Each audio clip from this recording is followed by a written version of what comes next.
Hello, do you know the place value for 1 million? If you don't, that's great, because we're going to teach you that today. So 1 million is a big number, okay? It looks like this.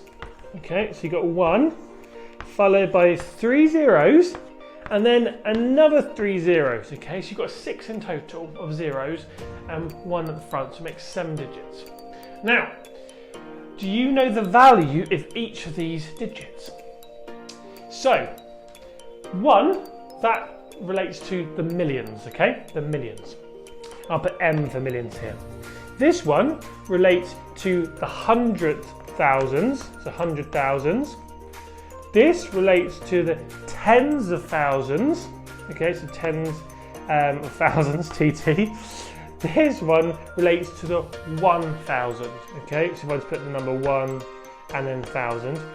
And then this is hundreds, tens, and ones or solos or singles.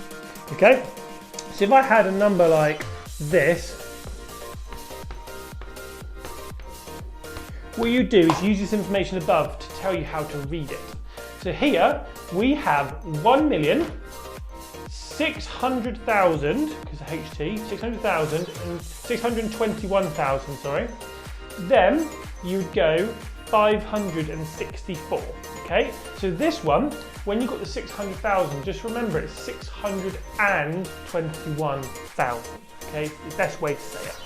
So one more time, this number would read 1,621,564, okay? So use the information, play the next game, and we'll see you in the next one. Bye!